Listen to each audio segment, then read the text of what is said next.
لعلی خلق عظیم صدق اللہ مولانا العظیم وصدق رسوله النبی الکریم الامین ونحن علی ذلک لمن الشاہدین الشاکرین الحمد للہ رب العالمین الصلاۃ والسلام علیک یا سیدنا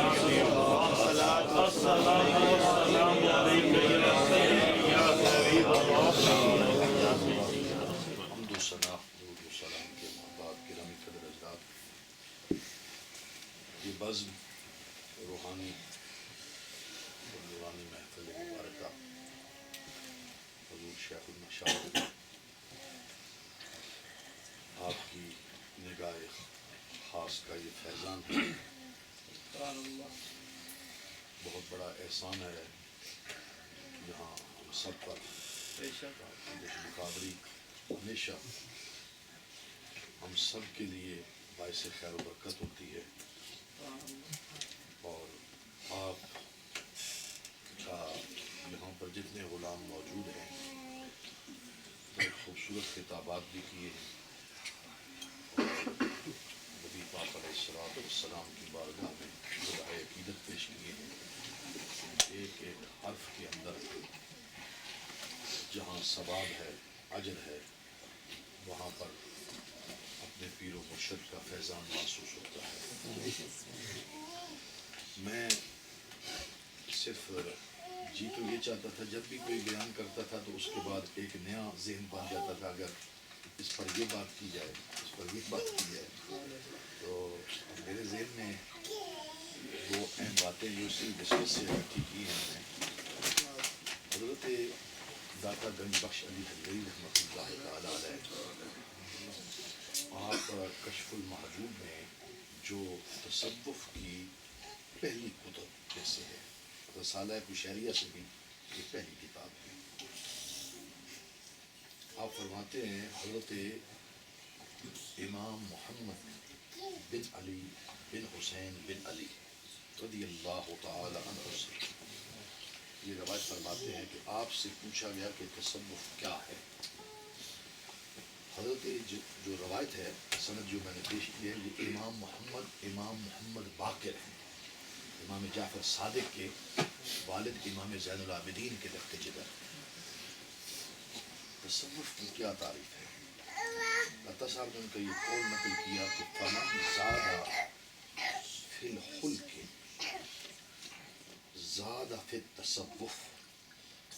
جو اخلاق میں زیادہ ہے وہ تصوف میں بڑھ کر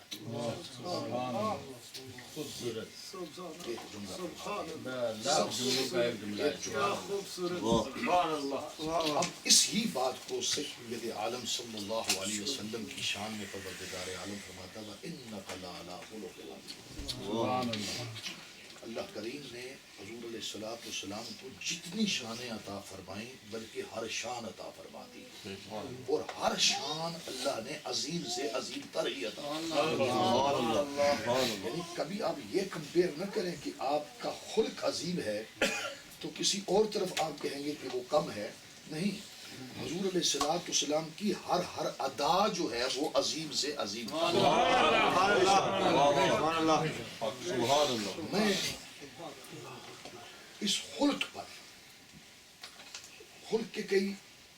اس کے مفہوم ہیں، یہ خو سے ہے، اس کا معنی ہے عادت۔ عادت وہ ہوتی ہے جو بغیر کسی تکلف کے ہو، عادت کا ایک معنی جس میں کوئی تردد نہ ہو، کوئی اہتمام نہ ہو، وہ عمل جس کے وقوع کے، جس کے ہونے میں بندے کو کسی قسم کا تکلف نہ برتا جائے۔ اب یہاں پر آپ پر یہ دیکھیے کہ سید عالم صلی اللہ علیہ وسلم کی عادت مبارکہ، آپ کے خصائل مبارکہ، جب یہ سوال دو طرح سے حدیث مبارکہ آتی ہے، دو طرح سے، ایک تو روایت معروف اور مشہور ہے جو آپ سب جانتے ہیں، یقیناً یہ تو بہت ایک علمی اور ہیوی قسم کا یہاں پر میں محسوس کر رہا ہوں، میں یہ نہیں سمجھتا کہ یہاں پر ایک خطیب الرحمان ہے، یہ سارے خطیب ہیں، یعنی کہ میں میرے خیال میں میرے تجربے میں بڑا خوبصورت فرما رہے ہیں۔ ابھی جب یہ شوکت صاحب بات کر رہے تھے تو میں احسان صاحب سے کہہ رہا تھا کہ بڑے تو بڑا جو علادہ سردار سامنے ہوئے نا، میں انہیں اسکالرز میں تو گنتا ہی نہیں، ایک یہ بات کر رہا ہے کہ میرے آقا جیسا ہے کون؟ میرے بادشاہ کو کون، کس کو کیا پتا کہ وہ کیا ہے؟ آگے مطلب بات ہی نہیں، بسم اللہ۔ نچوڑ جو اصل میں یہ کہنا چاہتا ہوں کہ جو علم ظاہر ہے، علم باطن ہے، یہ بڑی لمبی بحث ہے اور بڑی خوبصورت بحث ہے۔ علم ظاہر اور علم باطن، شریعت، اور یہ اتنی حسین قسم کی باتیں ہیں، یہ میں چھیڑنا نہیں چاہتا لیکن میں نچوڑ دینا چاہتا ہوں کہ ہمیشہ صوفی نچوڑ دیتا ہے، نچوڑ دیتا ہے۔ یہ دو معنوں میں نے کہا، یہ دو معنوں میں آپ سمجھیے کہ جتنے انسان کے اندر جتنے گناہ ہوتے ہیں، جتنی برائیاں ہوتی ہیں، صوفی اس کو بھی نچوڑ کر بیٹھے ہیں۔ اس کا ایک معنی یہ، اس کا یہ لیجیے گا۔ اب دیکھیے گا کہ صحابہ کبار رضوان اللہ تعالی مجمعین کا حضور علیہ الصلوۃ والسلام کے ساتھ جو تعلق تھا، ظاہری سی بات ہے جس کو ہم اصطلاحاً یہ سمجھتے ہیں کہ سرکار نبی ہیں، حضور رسول ہیں، نبیوں کے نبی، رسولوں کے رسول ہیں، اور حضور علیہ الصلوۃ والسلام کے سامنے جتنے مسترشدین موجود تھے وہ سرکار کے امتی اور سرکار کے صحابی ہیں۔ یہ جو درمیان میں تعلق تھا، یہ تعلق معلم کا اور شاگرد کا تعلق تھا۔ قرآن نے یہ کہا ہے وَيُعَلِّمُهُمُ الْكِتَابَ وَالْحِکْمَةَ، حضور معلم کائنات اور معلم انسانیت، یہ تعلق تھا۔ اب دیکھیے کہ اس تعلق میں سے صرف ایک بات کہ جو مرید ہوتا ہے اس کی اپنی کوئی پسند نہیں ہوتی، مرید کی اپنی، مرید اپنی پسند کو، اپنی طبیعت کو، اپنے مزاج کو اپنے شیخ کی طبیعت و مزاج پہ قربان کر دیتا ہے۔ میں نے صرف ایک طبیعت کہا ہے، ہمارے صوفیاء نے تو کہا ہے عقل قربان کن بپیش مصطفیٰ، یعنی اپنی عقلیں بھی قربان کر دی جائے، فہم، سوچ، شعور، دانائی، علم، فراست، ہر شے سرکار کی بارگاہ میں قربان۔ یہ ایک تعلق ہے نا، میں اس تعلق کی بنا پر کر رہا ہوں۔ اب دیکھیے میں اس کی ایک مثال حدیث کے ذخیرے سے پیش کرنا چاہتا ہوں، اور یہ حدیث مبارکہ حضرت جناب سیدنا عبداللہ بن رواح رضی اللہ تعالی، مشہور و معروف صحابی ہیں۔ تعلیم و تربیت کا اس کے اندر ایک انتہائی اہم پیر اور مرید کا جو تعلق ہے، یہ تعلق بیان کرتی ہے۔ شیخ کا اور مرید کا تعلق کیسا ہونا چاہیے یہ بیان کرے گی۔ اس پر پہلے ایک مجھے ابھی ایک اور ذہن میں آ گئی، ان کی ہی بات، حضرت عبداللہ بن، آپ ان کا ایمان دیکھیے اور انتہا محبت کی کہاں پر ہے کہ ایک مرتبہ وہ خچر، جس خچر پر سید عالم صلی اللہ علیہ وسلم نے سواری فرمائی، حضور علیہ السلام کے استعمال میں تھا، جس خچر، وہ خچر راستے میں تھا، اس خچر نے پیشاب کیا۔ جب اس خچر نے پیشاب کیا تو ایک منافق جو عبداللہ بن ابی تھا وہ پاس سے گزرا تو اس نے خچر کے پیشاب کی بو محسوس کی، اسمیل آئی اس کو، اس نے فوراً اپنے ناک پر کپڑا رکھ لیا۔ عبداللہ بن رواح اس عمل کو دیکھ رہے تھے، انہوں نے کہا تو پکا منافق ہے کہ حضور علیہ الصلوۃ والسلام کے خچر کے پیشاب سے تجھے بو آ رہی ہے۔ یہ بات حالانکہ طبیعت کے مطابق ہے، لیکن عاشق رسول جو نبی پاک کا غلام ہوتا ہے اس کا یہ ایمان ہے کہ جس خچر پر میرے آقا نے سواری کی ہے اس کا پیشاب کے کبھی نہیں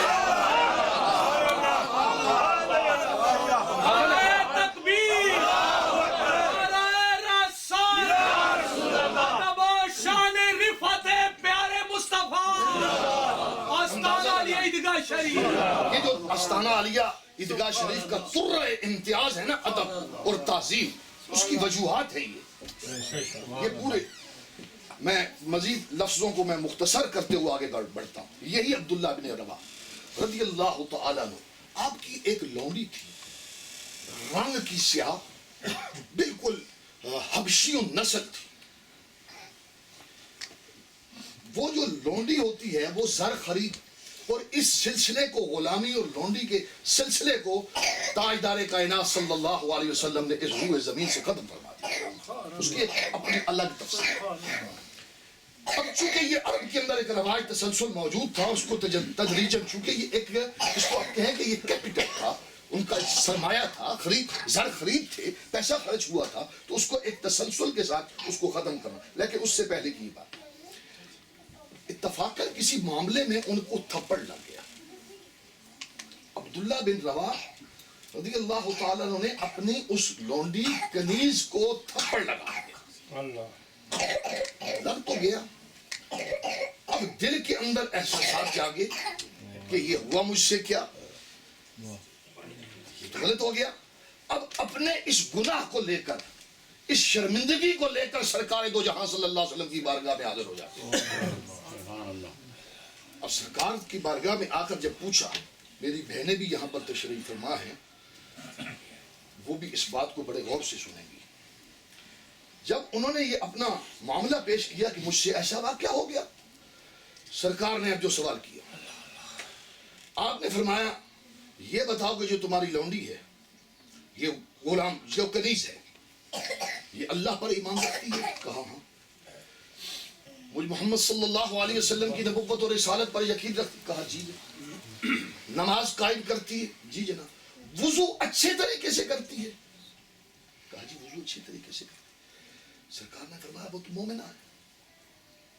یہ اس آیت مقدسہ کے شان نزول میں یہ آیت آ رہی ہے, یہ جو حدیث میں سنا رہا ہوں, کہ جس میں اللہ کریم نے فرمایا کہ غلام اور لونڈیاں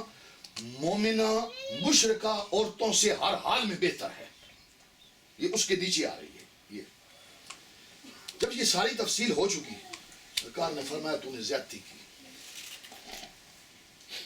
ایسا نہیں کرنا چاہیے. اب کیا کیے حضور, میں کیا کروں؟ آپ نے فرمایا تو نے زیادتی. اب انہوں نے وہیں بیٹھے بیٹھے فیصلہ کیا, اور عرب کا یہ سب سے مشکل ترین فیصلہ تھا. عربوں کی جو ٹرائب کی جو نیچر سمجھتا ہے وہ اس کو جانے گا, اور یہ فیصلہ آج بھی ہمارے پاک سرزمین کے اندر بھی, خاندانوں کے اندر یہ مشکل فیصلہ ہوتا ہے. میں اس پوائنٹ سے کہنا چاہتا, پہلا انہوں نے یہ فیصلہ کیا جو آسان تھا, انہوں نے کہا میں آزاد کرتا ہوں. کیا کرتا ہوں؟ آزادی ہو. دوسرا فیصلہ انہوں نے یہ کیا کہ میں آزاد کرنے کے بعد اس کالی کلوٹی سیاہ حبشی عورت سے نکاح کرتا ہوں. اب یہ معاملہ بڑا عجیب. حضرت عبداللہ بن رواح بڑے حسین و جمیل, سجیلے اور جوان, خوبصورت جوان تھے. یہ سوال جب ہوا, ایسا شخص, حدیث شریف کے اندر آتا ہے کہ پورے مدینہ شریف کے اندر یہ شور پڑا, یار تو اس عورت سے شادی کر رہا ہے, تیرے لیے تو خاندان والا ہے, تیرے لیے بڑی بڑی عرب کی عورتیں موجود ہیں, تو نے یہ کیوں فیصلہ کیا؟ عبداللہ بن رواح رضی اللہ تعالیٰ عنہ نے جو جواب دیا وہ اس کا حاصل تھا اس بات کو سنانے کا, کہ انہوں نے فوراً کہا کہ اگر ساری عرب کی حسین عورتیں مجھ عبداللہ بن رواح کے لیے روا ہو جائیں اور جائز ہو جائیں, لیکن مجھے وہ کالی عورت اس لیے پسند ہے کہ سرکار دو عالم صلی اللہ علیہ وسلم نے فرمایا کہ اے عبداللہ بن رواح تیرے لیے یہ عورت بہتر ہے. حضور نے صرف یہ جملہ, یہ بہتر تھی, یہ خیر پر تھی. اور یہی قرآن کے بھی یہ لفظ ہیں, قرآن کے بھی یہی لفظ آئے ہیں, وہاں پر لفظ خیر ہی آیا ہے. مجھے قرآن آیت یاد نہیں ہے, لفظ خیر کا ہی وہاں پر لفظ آیا ہے کہ یہ تیرے لیے آپ اندازہ فرما لیں کہ ان لوگوں کا ایمان کس مقام پر ہے,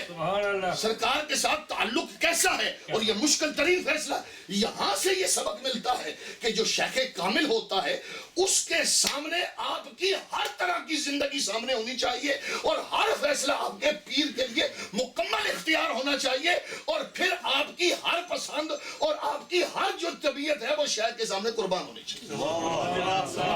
یہ سب سے بڑی چیز یہ صحابہ نے کر کے دیا. صحابہ نے یہ اس طرح کی کئی اور مثالیں میرے سامنے ہیں, لیکن میں یہاں پر بات کو ختم جہاں پر کرنا چاہوں گا وہ حضرت ہمارے سلسلہ چشتیہ کے اندر حضرت امیر خسرو کو کون نہیں جانتا, کون ہے کہ جو حضرت خواجہ نظام الدین اولیاء اور محبوب الہی زری زربخش دہلوی یہ پیر ہیں اور خسرو مرید ہیں. میں خدا کی قسم کر کے کہتا ہوں یہ جو سلسلہ ہے نا عیدگاہ شریف, کل رات کو بھی میں نے بات کی, مجھے اب 22 سال پورے ہو گئے ہیں یہاں پر حضرت کے سامنے بیان کرتے ہوئے, پورے 22 سال. 92 میں پہلی دفعہ میں حاضر ہوا تھا. اور یہ بھی میں کہنا چاہتا ہوں آن دا ریکارڈ, میں اپنے والد سے پہلے آیا تھا.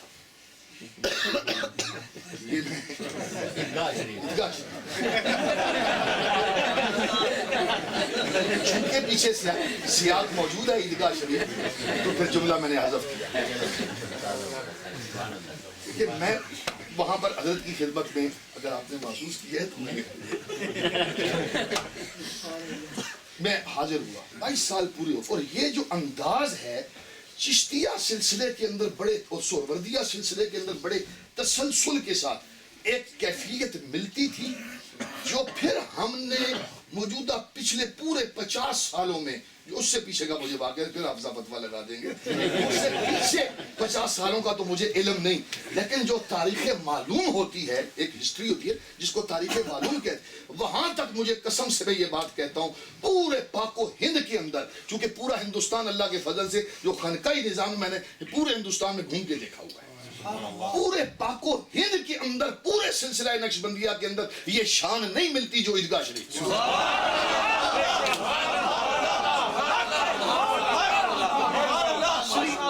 سمجھنے کے لیے میں 2 طرح کی بات کرتا ہوں 2 طرح ایک بات وہ جو میں نے خود پڑھی ہو دوسری وہ جو میں نے دیکھی ہو تیسری بات میرے کرنے کا عادی نہیں میں نے جو کچھ دیکھا ہے نا زندگی کے اندر جو کچھ پڑھا ہے اس کا نچوڑ میں سامنے رکھ کر کہہ رہا ہوں 22 سال سے مجھے تعلق ہے ویسے تو حضرت خواجہ لاسانی کے جنازہ پاک کے اندر میں موجود تھا لیکن جو بیان کا سلسلہ پہلی مرتبہ حضرت نے کرم نوازی نگاہ شفقت فرمائی 93 میں پہلی دفعہ آپ کے قدموں کے ساتھ لگ کر پھر سفر پہ بھی گئے مدینہ پاک کی سارا وقت وہ محفل بھی یاد ہے دارالحلبی کے اندر وہ علماء کرام لفظ بیان نہیں ہوتے تھے اور مختوم زادہ قاضی اسرار اللہ خانی صاحب میرے حضرت قبلہ عالم آپ والد صاحب موجود تھے علامہ شیر عالم مولانا محمد اشرف صاحب منڈی بہودین والے جو پرانے خادم ہیں درگاہ شریف کے وہ موجود تھے بے شمار علماء اور پھر شام کے جو تشریف لائے ہوئے تھے علماء وہ عجیب کیفیت تھی آپ نے فرمایا لیکن کسی کے منہ سے کوئی لفظ نہیں نکل سکتا قاضی صاحب رحمۃ اللہ علیہ کا جملہ تھا اس محفل کے بعد قسم ہے اس کی کہ جس کے قبضہ قدرت میری جان ہے مجھے نہیں یہ پتہ کہ یہ محفل مدینہ پاک میں تھی عاشق ہوا مجھے پتہ ہی نہیں چل رہا اتنی حسین میں اس کا ہمارے پاس لفظ ہی ختم ہو جاتے ہیں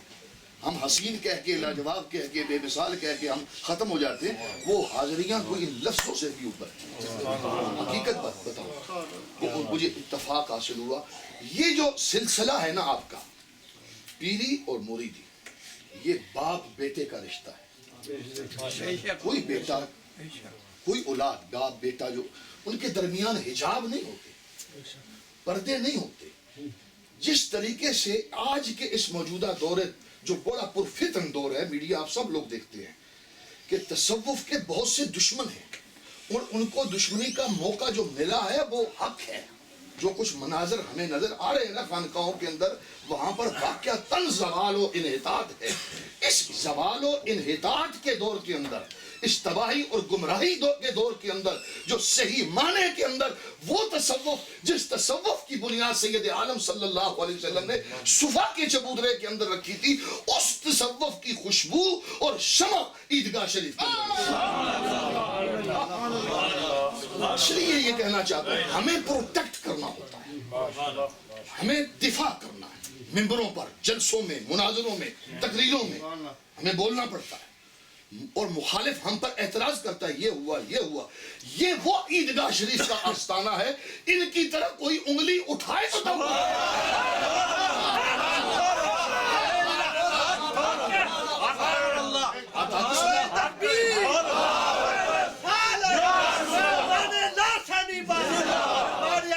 یہ بڑی اور جرت کے ساتھ یہ بات کہنا چاہوں گا